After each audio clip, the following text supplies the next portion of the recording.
every step counts. So, but just this once turns into every single day. So beware that pattern on especially these longer vacations.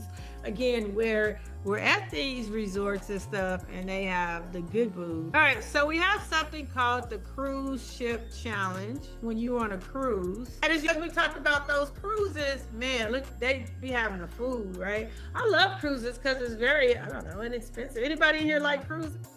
So I like cruises. I think that you get all the food you want and they have some good food, right? And so, but when you are on a cruise, if you do take a cruise, which as we know, they got food literally 24/7, that all-inclusive mindset, that could work against you. So you don't have to eat every single thing you see on the buffet bar because it's there. So one of the things you want to start with, and that's any vacation where they're going to have all this food, is to fill your plate with vegetables first. Always fill your plate with the vegetables first. Remember, our diabetes plate is half fruits and half vegetable. Your plate should be quarter protein, quarter starch. That's how your plate should look. It's called the diabetes plate. We learned that, right? Half. So you start with half your plate with vegetables first, and then you always want to choose grilled over fried. So stay away from the fried foods like the fried fish and get you some grilled. Eater. And then, yeah, we talked about walk the ship's deck and take the stairs, right? There's cruises do have stairs as well, especially in the middle, up and down, or try to take the stairs if you can and get out and walk the deck. Just the water is therapeutic when you're looking at the mountains, when you're looking at the ocean, while you're walking and moving and your eye is seeing the beauty of all of this in front of us. It can be very therapeutic. So get out there, and if you're on a cruise ship, walk around the deck, take the stairs.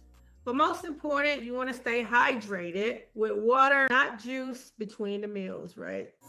So we want to stay hydrated. All right, so now we're going to talk about when you're at the restaurants, if you're at the all-inclusive, and or even at the ships, because they do have restaurants you can go into, especially ones if you want to dress up and go and feel fancy-dancy, or you can just go to the little burger joint and put on some sweats. But dining out every meal is a part of the fun, as we know, for these little vacations. That's great. But it's how to do it without going overboard. So one of the things they suggest you should ask yourself before you go eat, and you're walking around here, am I still hungry or I'm just enjoying this experience, right? What is it? Why do you want to keep eating? Because it's just there. So again, one thing we talked about is order your vegetables first, drink water before eating, make sure we're staying hydrated, and then split your meals with your travel buddy and box half before you even start eating. Go ahead and take half off. Before you start eating, just take half, right? And those are a few of the survival tips that we learned along the way, but like anything else, we need reminders, especially with summer coming up and vacation season is hitting here. We don't want to, again, sabotage.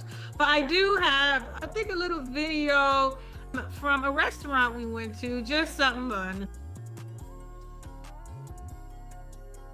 Okay, so it was my birthday there too, so just cooking and having a little fun. That's us on a resort. We're in Los Cabos, so actually, if you've ever been in those places, how they are, they make it right there on the spot, ask you what you want, and it was pretty fun. Again, you want to have fun in your vacations. And this is a girls' trip, as you see. We went on a little girls' trip. All right. Okay, so, yeah, so just making sure we're just eating. Let me stop that and go back. Eating, making some sense when we're eating. All right, so split meals. As you see, we're splitting our meals there at the little restaurants. So we're splitting our little meals there. All right, so let's go to the next one. All right, so international travel. Anybody been out the country this year yet, or in the last 2 years? We're gonna talk about why does international travel feel different than when we're here in America.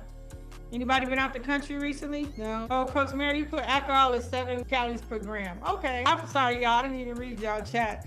Okay, so I know I went to Paris 3 years ago. That was really nice, and yes, it was very different, I must say.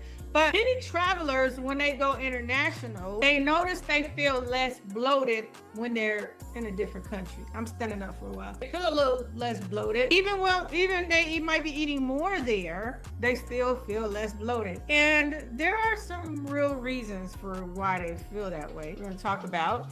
So number one, in other countries, they usually have less processed ingredients, right? Think about it. If you go to other countries, they don't have a lot of processed foods. The fruits are fresh, the vegetables are fresh, even the meat, the produce is fresh.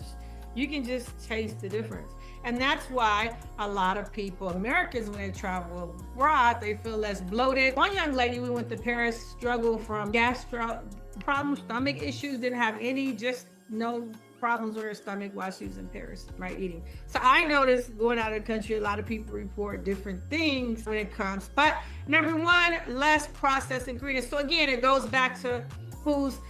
We need more control over our foods. We know foods are killing Americans. Why are we putting this stuff in our food? So again, we have to get more active in policies like, hey, we don't want these dyes in our food. We don't want these chemicals in our food because it's literally killing us here.